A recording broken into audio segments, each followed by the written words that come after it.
आज हमारा टॉपिक क्या है? चालक तथा विद्युत रोधी। चालक को इंग्लिश में क्या बोलते हैं? कंडक्टर। और विद्युत रोधी को इंसुलेटर। चालक क्या होता है अभी बता दिया। चालक क्या होता है? जिसमें वह पदार्थ जिसमें मुक्त इलेक्ट्रॉन क्या होते हैं? उपस्थित होते हैं। मुक्त इलेक्ट्रॉन, मुक्त इलेक्ट्रॉन का मतलब फ्री इलेक्ट्रॉन, यही धारा को प्रवाहित करने में सबसे ज्यादा योगदान देते हैं। सबसे ज्यादा मुक्त इलेक्ट्रॉन किसमें पाया जाता है? धातुओं में पाया जाता है।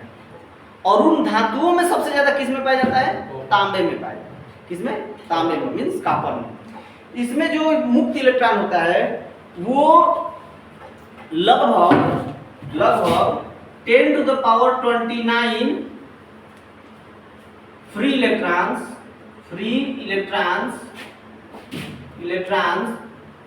पर मीटर क्यूब होते हैं। समझ रहे इतना? पर मीटर क्यूब माने 1 मीटर क्यूब एरिया में 10 के घात 29 फ्री इलेक्ट्रॉन्स उपस्थित होंगे। ठीक है, मुक्त इलेक्ट्रॉन। ठीक है, तो सबसे पहले हेडिंग क्या है? चालक।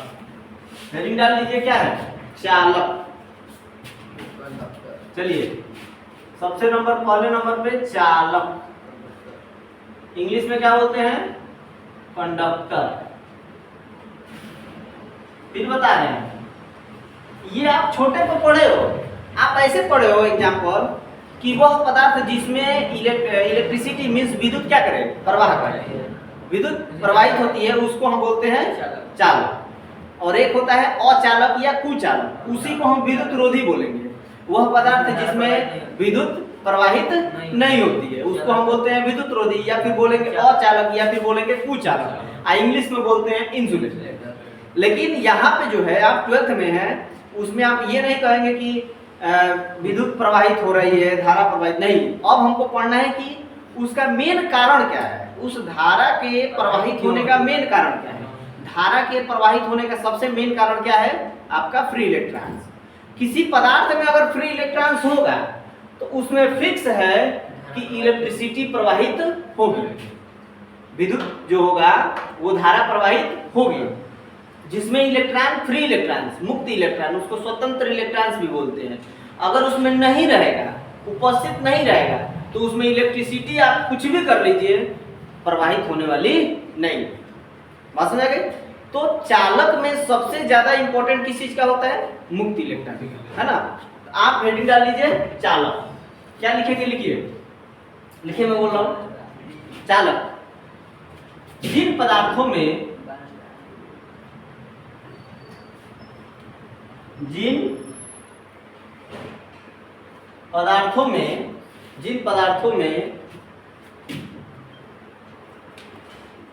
स्वतंत्र या इसी को बोलते हैं मुक्त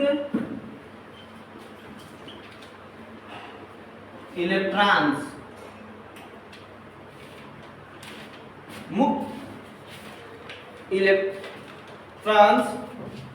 इलेक्ट्रॉनों लिखिए, मुक्त इलेक्ट्रॉनों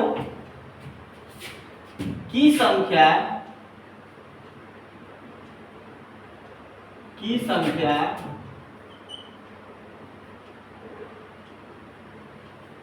अधिक होती है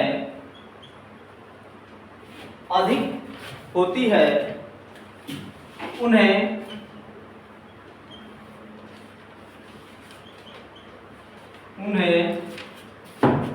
चालक कहते हैं। उन्हें चालक कहते हैं। हो गया? बस समझ गए? इसमें नोट में लिख लीजिए, क्या नोट में होगा? लिख लीजिए, धातुओं में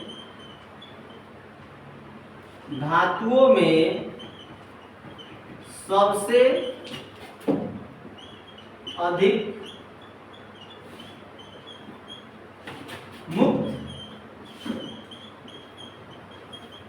इलेक्ट्रॉन होते हैं या पाए जाते हैं। ठीक है, होते हैं। सबसे अधिक मुक्त इलेक्ट्रॉन पाया जाता है। हो गया। इस धातु में एक और लिख लीजिए, किसमें? तांबे में लगभग 10⁻29 फ्री इलेक्ट्रॉन्स इसी को बोलते हैं। ठीक है, फ्री इलेक्ट्रॉन्स इसी को बोलते हैं। फ्री इलेक्ट्रॉन्स मतलब मुक्त इलेक्ट्रॉन प्रति मीटर क्यूब पाए जाते हैं, या उपस्थित होते हैं या स्थित होते हैं या होते हैं। ठीक है,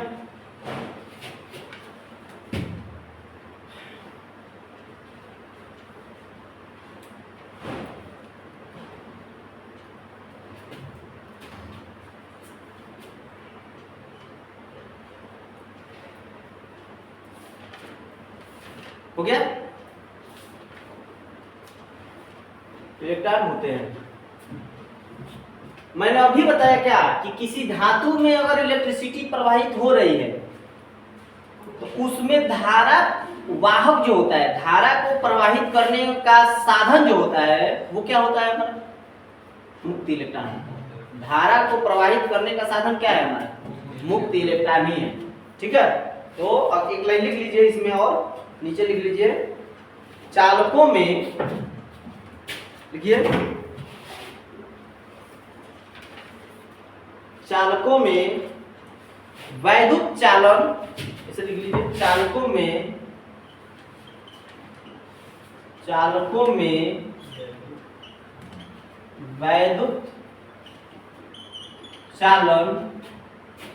वैद्युत चालन केवल मुक्त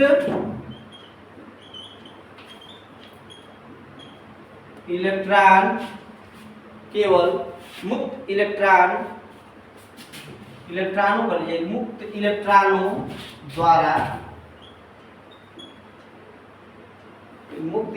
द्वारा हो गया, द्वारा ही होता है।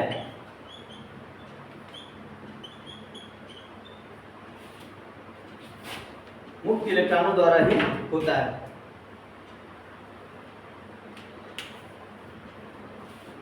जैसे कि आप समझते हो, देखो सुनो, आपको पता है कि मान लीजिए ये किसी चीज का हमारा एक क्या है? परमाणु है। इस परमाणु में ये नाभिक है, हमारा नाभिक है।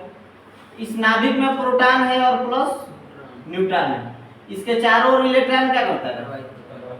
प्रवाहित नहीं होता है, घूमता है, मूव करता है, गति करता है। ठीक है, अपने ऊर्जा अंतरालों में। तो अब कोई पूछेगा कि ये बताइए कि इसमें जो धन आयन होते हैं ये धारा प्रवाहित होने में योगदान देते हैं या नहीं देते हैं? जो धन आयन जो है वो धारा में प्रवाहित, जो इलेक्ट्रिसिटी प्रवाहित हो रही है, विद्युत प्रवाहित हो रही है, उसमें कोई योगदान देता है कि नहीं देता है? कुछ नहीं योगदान होता है, उसमें कोई योगदान नहीं है उसका। कहाँ योगदान है? वो मूव करेगा, प्रोटॉन मूव करेगा। धन आयन का मतलब क्या? वो प्रोटॉन है। धन आयन ही ना प्रोटॉन होता है, वो मूव करेगा, कोई योगदान नहीं होता है। ठीक है, तो उसमें अगले वाले लाइन में लिख लीजिए, मिटा देना इसको, लिखिए एक लाइन और उसमें,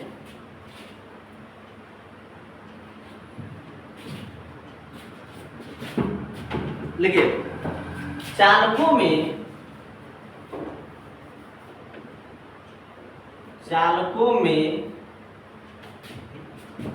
धारा प्रवाह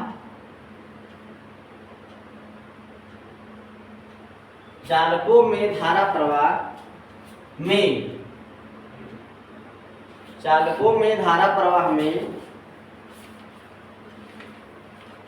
धन आयनों का, ये लिख लीजिए, धन आयनों का क्या कोई योगदान होता है? कोई योगदान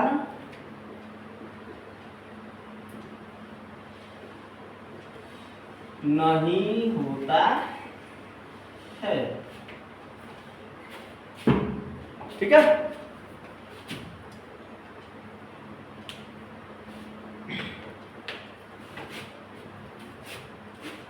अगली हेडिंग वो लिखिए, कौन सा? वैद्युत रोधी। कौन सा? वैद्युत रोधी। नोट कर लीजिए। सर ये बताए नहीं क्यों नहीं? कौन सा? बोलो। आयनों का योगदान नहीं करता। अरे भाई प्रोटॉन मूव नहीं करता है। हाँ। धन आयन क्या होता है? प्रोटॉन होता है। मूव तो इलेक्ट्रॉन करता है, इलेक्ट्रॉन करेगा।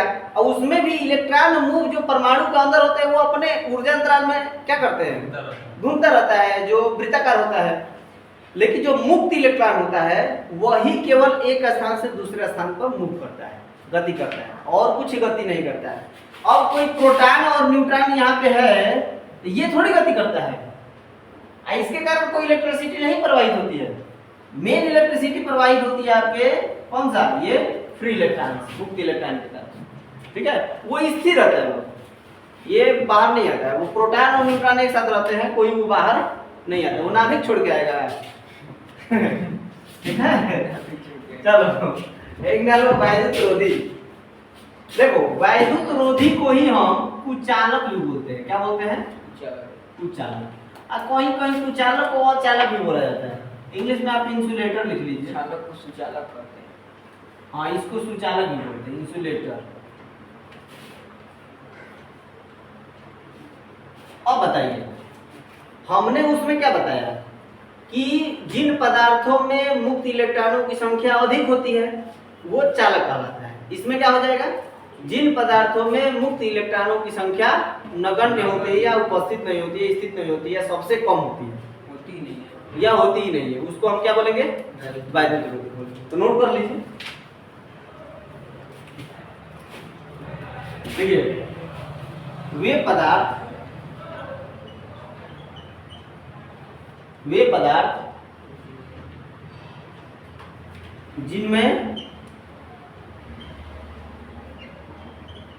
जिनमें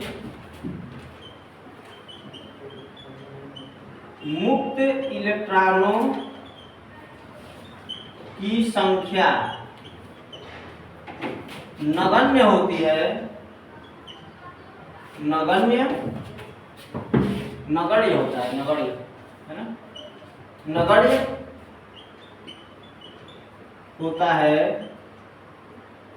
हो गया? होती है, होता है, नगण्य होती है, उन्हें वैद्युत रोधी या कुचालक कहते हैं। आप इसमें पहले क्या पढ़ते हैं? ये मुक्त इलेक्ट्रॉन तो क्लास 5, 6 में 7 में पढ़ाया जाता है इंसुलेटर के बारे में। तो उसमें बताया जाता है कि a substance which cannot passes an electricity is known as insulator। मतलब वे पदार्थ जिनमें इलेक्ट्रिसिटी प्रवाहित नहीं होती है उन्हें हम बोलते हैं इंसुलेटर। यहाँ पे क्या पढ़ रहे हैं? जिनमें मुक्त इलेक्ट्रॉन की संख्या नगण्य होती है। नगण्य का मतलब उपस्थिति नहीं है, उसको हम क्या बोलेंगे? उसको हम बोलेंगे आपका वैद्युत रोधी, या फिर उसी को हम बोलेंगे कुचालक। क्या बोलेंगे? कुचालक। अब कुचालक में आपका लकड़ी आ जाएगा, प्लास्टिक आ जाएगा, पेपर आ जाएगा, बुक्स हो जाएंगी, है कि नहीं? उदाहरण में तो बताना नहीं है, आप लिख लोगे, बता दें उदाहरण इसका। लिख लो उदाहरण, लिख लो उदाहरण, उदाहरण लिखो। कांच, कागज, लकड़ी। ये ध्यान देना, लकड़ी सूखी होनी चाहिए। सूखी लकड़ी लिख दीजिए तो। हाँ बेटा समझ जाओ, सूखी लकड़ी लिखते हैं, चलो सूखी लकड़ी, क्योंकि कांच लकड़ी नहीं होनी चाहिए। क्यों? क्योंकि कांच लकड़ी में वाटर होगा, उसमें जल होगा, और जल H2O है। वो जैसे ही थोड़ा बहुत बिजली पैदा, मतलब कि जल अपघटन हो जाएगा उसका, H+ और O- में टूट जाएगा, तो H+ प्रोटॉन हो जाता है। ठीक है, वो तुरंत का उसमें इलेक्ट्रिसिटी फ्लो करने लगती है। कभी कभी देखते हो पेड़ों में भी लाइट करंट आ जाता है ना।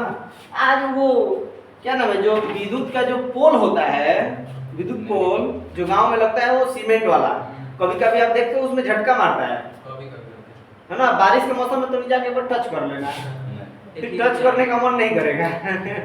ठीक, चलो। अर्थिंग दिया होता है। कांच, कागज लिख लो, सूखी लकड़ी,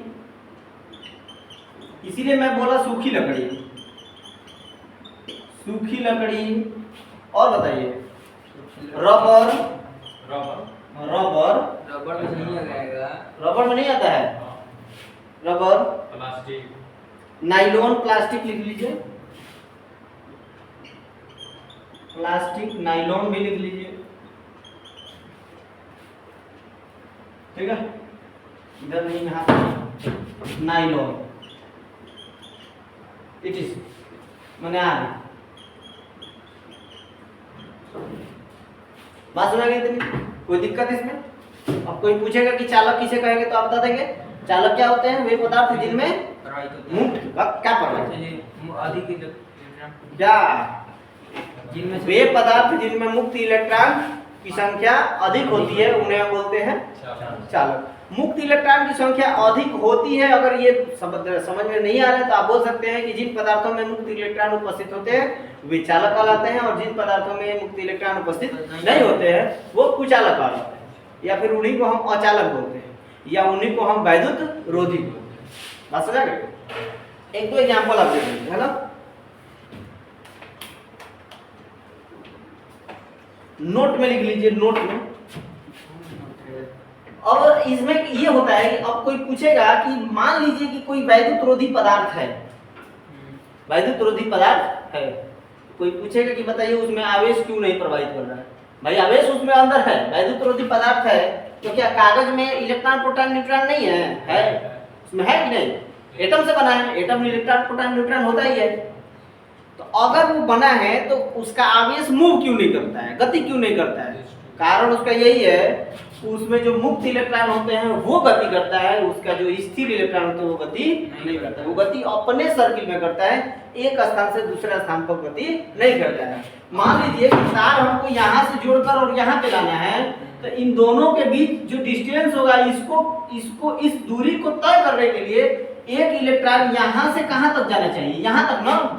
तो अब यहाँ पे जो परमाणु होगी उसमें से बाहर निकल कर और दूसरे परमाणु में आके इंटर करेगा ना, ऐसा नहीं होता है। इसमें मुक्त इलेक्ट्रॉन उपस्थिति नहीं होते हैं जो गति करते हैं।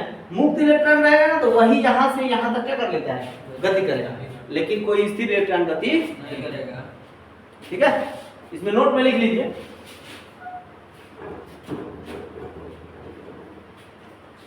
लिखिए, नोट में लिखिए, नोट। ये जो नोट बताया जाता है एकदम इंपॉर्टेंट होता है। लिखिए, वैद्युत रोधी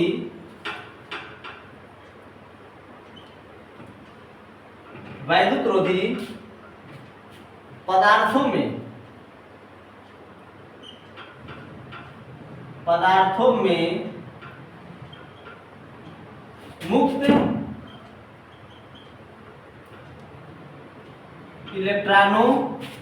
मुक्त इलेक्ट्रॉनों की अनुपस्थिति के कारण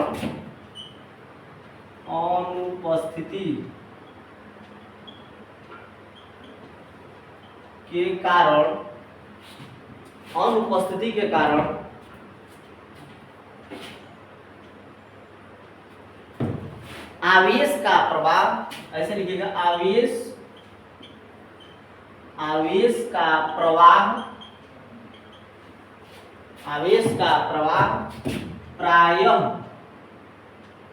प्रायः संभव नहीं होता है। अब जब आवेश का प्रवाह होगा ही नहीं तो करंट उसमें फ्लो करेगा ही नहीं, मीन्स इलेक्ट्रिसिटी उसमें आएगी नहीं, मीन्स वैद्युत उसमें नहीं होगा, विद्युत उसमें प्रवाहित नहीं होगा। बात समझ गए?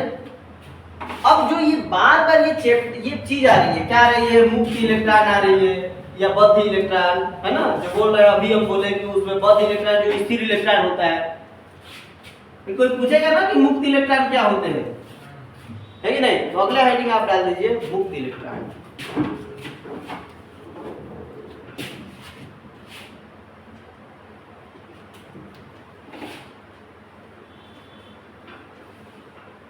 मुक्त इलेक्ट्रॉन।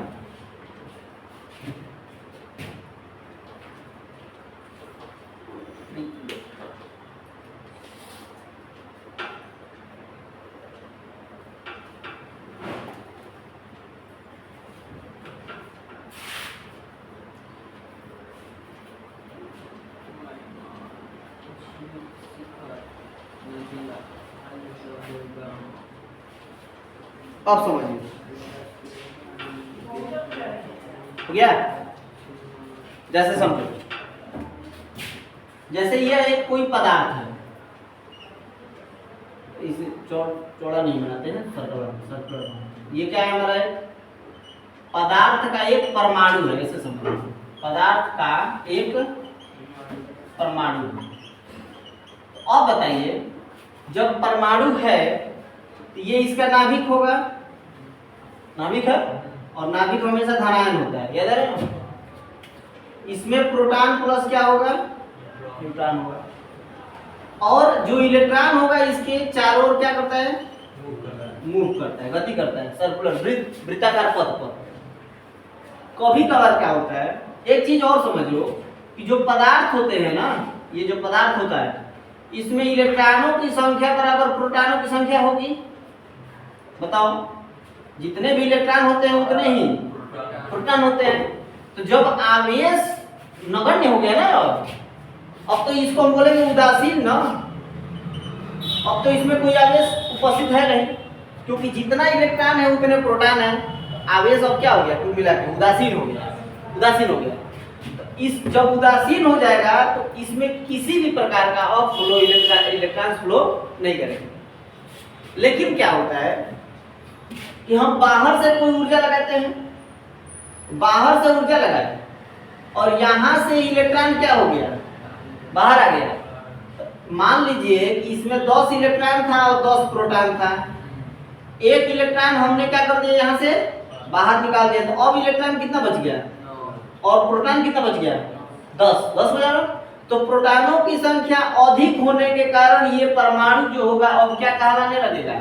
धनायन। क्या कहलाने लगेगा? धनायन। फिर से मैं बता रहा हूं, ये पहले क्या था? परमाणु था। परमाणु में 10 गो इलेक्ट्रॉन था, 10 गो प्रोटॉन था। न्यूट्रॉन भी होगा, ऐसा नहीं कि न्यूट्रॉन नहीं होगा, न्यूट्रॉन भी प्रोटॉन के साथ नाभिक में उपस्थित होता है, ठीक है। हमने क्या किया? बैलेंस इलेक्ट्रॉन उसी को बोलते हैं, अभी बता रहे हैं। कौन है जी? ले देखो, हमने एनर्जी लगाया कुछ, इसी एनर्जी के बारे में बहुत ज्यादा पढ़ना है, ठीक है। इस एनर्जी के बारे में एनर्जी लगाया मीन्स ऊर्जा लगाया। ऊर्जा लगाने के बाद इसमें से एक इलेक्ट्रॉन क्या हो गया? बाहर आ गया। अब इसमें कितने इलेक्ट्रॉन बच गए? अब तो 10 बचा नहीं, अब कितना बच गया? अब बताओ इसमें कौन ज्यादा है? प्रोटॉन ज्यादा है कि इलेक्ट्रॉन ज्यादा है? प्रोटॉन ज्यादा है। जब जहां पर धन की संख्या ज्यादा हो जाएगी, प्रोटॉन धनायन है, धन की संख्या ज्यादा हो जाएगी तो ये कण जो होगा वो क्या हो जाएगा? धनावेशित हो जाएगा। क्या हो जाएगा? और इस परमाणु को हम बोलेंगे धनायन। क्या बोलेंगे? धनायन। कितनी बार समझ आ गए? अब समझिए, तो इसमें पहले लिख लो कि कुछ एक पॉइंट 2 पॉइंट लिख लो, फिर आगे हम चलते हैं। नहीं तो ये एक ही साथ हो जाएगा तो ज्यादा ही कुछ हो जाएगा। एग्जांपल लिखवा दीजिए। किसका एग्जांपल? यही मुक्त इलेक्ट्रॉन का। अरे अभी समझा ही कहा मुक्त इलेक्ट्रॉन, अभी तो बता रहे हैं आपको धनावेशी धनायन, अभी बताएंगे ऋणायन, अब फिर चलेंगे मुक्त इलेक्ट्रॉन, ठीक है।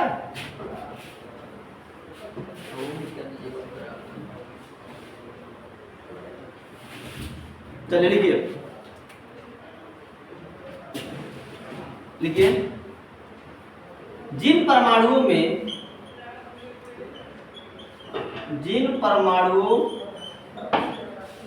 से इलेक्ट्रॉन ऐसा लिखते हैं, देखो तो इलेक्ट्रॉन ऐसा लिखते हैं, ठीक।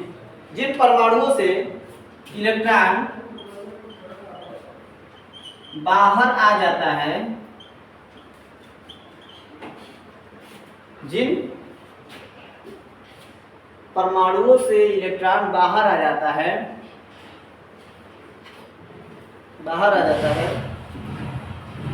वह परमाणु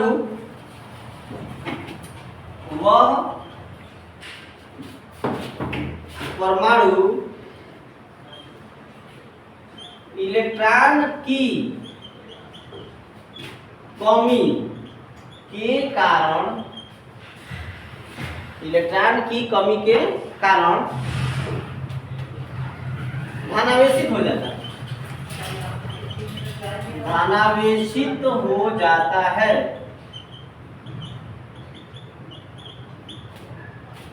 धनावेशित हो जाता है, इसे धनायन कहते हैं, इसे धनायन कहते हैं, इसे धनायन कहते हैं।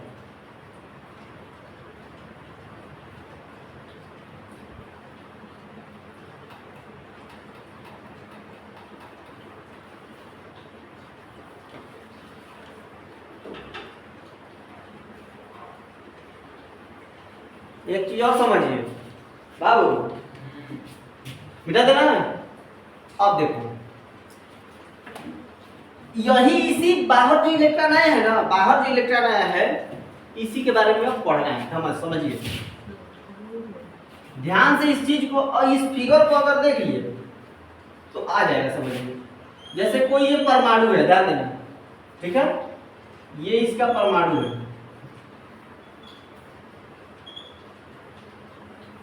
सटा के लिखेगा, चलो सटा के लिखिए, बनाते हैं। सॉलिड है ना, धातु होगी तो लिक्विड तो होगा नहीं। इसके जो परमाणु होते हैं वो क्या होते हैं, ऐसे सटे सटे रहते हैं ना, समझिए।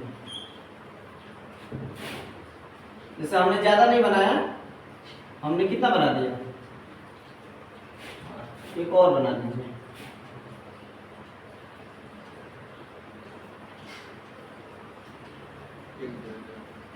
एक दर्जन हो गया, कितना भी दर्जन हो जाए, बस हम लोग को जान जाना है।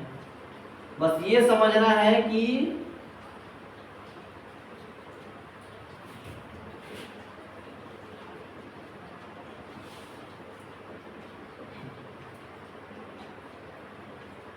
ठीक है, चलो अब समझो। ये मान लो कि परमाणु है, परमाणु है ना, ये परमाणु है, तो परमाणु में इसमें इलेक्ट्रॉन होगा, पहली बात, इसमें भी इलेक्ट्रॉन होगा, इसमें भी इलेक्ट्रॉन होगा, इसमें भी इलेक्ट्रॉन, ये सब इलेक्ट्रॉन होंगे। बात समझा गई? ये बाबू इलेक्ट्रॉन है ना। किसी कारण वो कोई ऊर्जा लगा और इसमें से इलेक्ट्रॉन क्या हुआ, बाहर निकल गया। ये समझो कि बाहर निकल के तुम्हारे घर पे नहीं चला जाएगा, नहीं। ये जो इलेक्ट्रॉन होगा, इसमें देखो ये खाली जगह है, खाली जगह बच रहा है, ये सब जगह खाली है कि नहीं। इसी खाली स्थान में, रिक्त स्थान उसको बोलते हैं, खाली स्थान में यही इलेक्ट्रॉन क्या करता रहता है, घूमता रहता है। तो वही जाएगा, तो वही चला जाएगा, तो वही चला जाएगा, है ना, ऐसे घूमता रहता है। अगर ये इलेक्ट्रॉन इस पदार्थ से कहाँ गया, बाहर, तो ये पदार्थ धनावेशित हो जाएगा। और जब धनावेशित हो जाएगा तो पदार्थ हमेशा अपने आप को उदासीन बनाने के लिए कोशिश करता है, ठीक है। तो ये क्या करेगा, धीरे से वो इलेक्ट्रॉनों को क्या कर लेगा, खींच लेगा। इलेक्ट्रॉन के पास इतनी क्षमता क्या है, इसके पास प्रोटॉन ज्यादा है, वो इलेक्ट्रॉन वही गया है, उसकी एनर्जी कितनी, यहाँ पे ज्यादा है, तुरंत क्या करता है, खींचकर अपने आप को क्या कर लेता है, उदासीन बना लेता है। यही कारण है कि ये इलेक्ट्रॉन बाहर नहीं जाता है। इलेक्ट्रॉन इस रिक्त स्थान में, यहाँ पे है, यहाँ पे है, ये सब रिक्त स्थान है ना, इसमें क्या करता रहता है, घूमता रहता है। क्या करता रहता है, घूमता रहता है। और जैसे ही इलेक्ट्रिसिटी प्रवाहित करने के लिए इसमें अदर इलेक्ट्रॉन की जरूरत पड़ती है, यही मुक्त इलेक्ट्रॉन कहलाता है। यही इसी को बोलते हैं, यही मुक्त इलेक्ट्रॉन है। जो इलेक्ट्रॉन ये बाहर आया ना, ये बाहर एक्चुअली में पदार्थ से नहीं आता है, ये अपने परमाणु से क्या होता है, बाहर आकर ये जो रिक्त स्थान है इसी में क्या करने लगता है, मूव करने लगता है। और इसी चीज को हम क्या बोलते हैं, मुक्त इलेक्ट्रॉन। सिर्फ धातुओं में होता है ना, धातु तो क्या लकड़ी में पाया जाएगा, धातु में ही ना होगा, और धातु में थोड़ी होगा, ठीक है। इसमें इलेक्ट्रॉन आ गया, उसमें क्या होगा, उसमें भी इलेक्ट्रॉन है जी, ऐसा थोड़ी है, इलेक्ट्रॉन है लेकिन उसमें इलेक्ट्रॉन है, मूव नहीं कर रहा है, मूव नहीं करेगा, उसमें मुक्त इलेक्ट्रॉन नहीं होता, ठीक है। बस ना जी, कोई पूछेगा कि ये बताइए कि इलेक्ट्रॉन के चालन में, इसी को चालन इलेक्ट्रॉन नहीं बोलते हैं, ठीक है। इलेक्ट्रॉन के चालन में जो इलेक्ट्रॉन बाहर निकलता है वो क्या पदार्थ से बाहर आ जाता है, नहीं, पदार्थ से बाहर कभी नहीं आएगा। उस पदार्थ में उपस्थित जो छोटे छोटे जगह होते हैं उसको बोलते हैं रिक्त स्थान। उसी में निकल कर वो क्या करता है, घूमता है, गति करता है, और जैसे ही थोड़ा सा आवेश पाता है कि वो अपना लाइन सीधा कर लेता है, वो चला रहता है। लाइन हम बताएंगे आगे, ठीक है, बस ना गई। चलिए तो इस चीज को आप लिख लीजिए। अभी तो बताया धनायन, अब लिखिए, लिखिए इन इलेक्ट्रॉनों के आवेश, इन इलेक्ट्रॉनों के आवेश को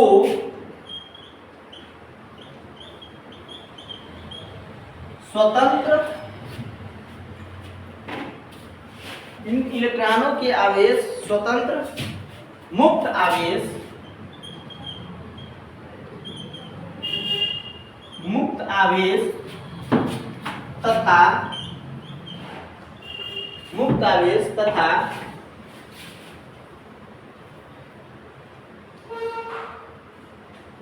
हो गया, तथा चलिए इन इलेक्ट्रॉनों के आवेश को स्वतंत्र मुक्त आवेश तथा इन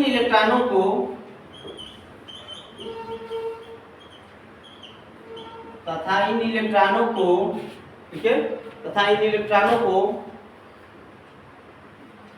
स्वतंत्र मुक्त इलेक्ट्रॉन, स्वतंत्र मुक्त इलेक्ट्रॉन अथवा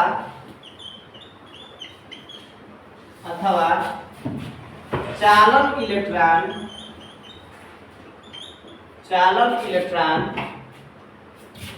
कहते हैं। चालन इलेक्ट्रॉन कहते हैं। हो गया,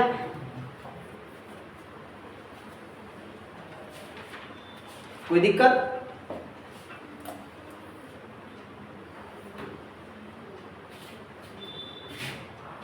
हो गया। ये किस चीज की परिभाषा थी? मुक्त इलेक्ट्रॉन। किसकी थी? मुक्त इलेक्ट्रॉन, मुक्त इलेक्ट्रॉन, मुक्त इलेक्ट्रॉन, ठीक है। अब अगला हेडिंग डाल लीजिए बद्ध इलेक्ट्रॉन।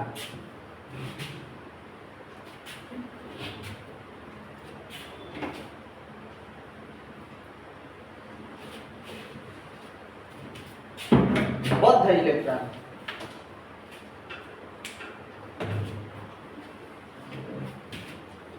या फिर उसको बद्ध आवेश लिख लो, बद्ध आवेश, बद्ध आवेश कहाँ लिखे? भेजा लिखे बद्ध आवेश, बद्ध यही तो लिखा जाता है ना? नहीं, दो ध, ठीक है।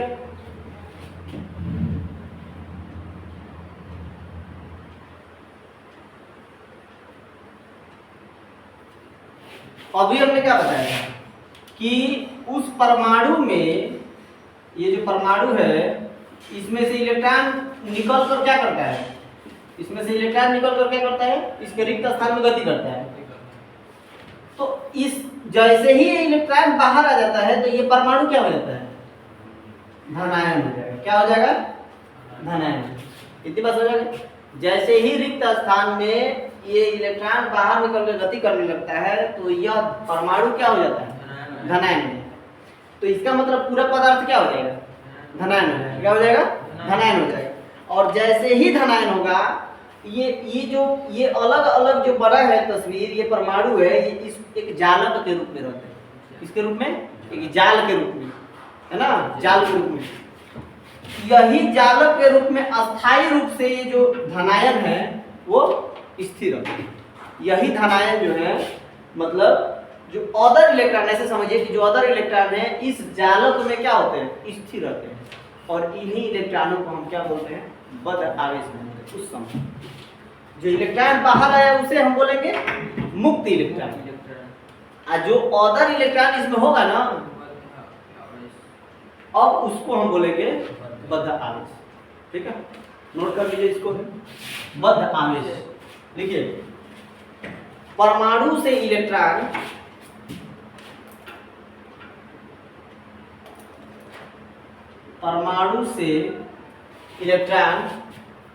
निकल जाने पर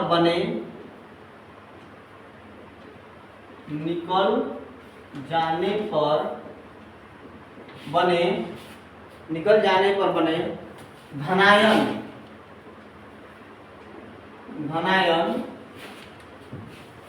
धातु जालक में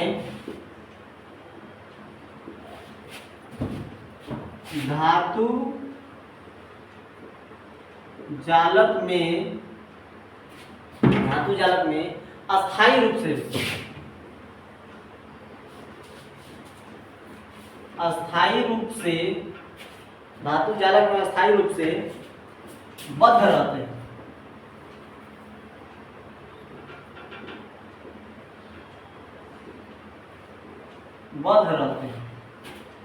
बद्ध रहते हैं तथा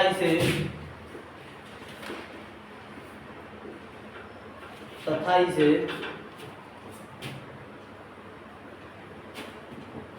बद्ध आवेश कहते हैं।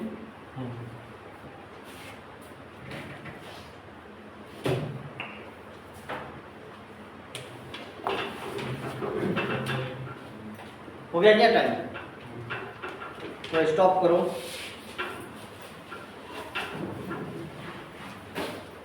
कुछ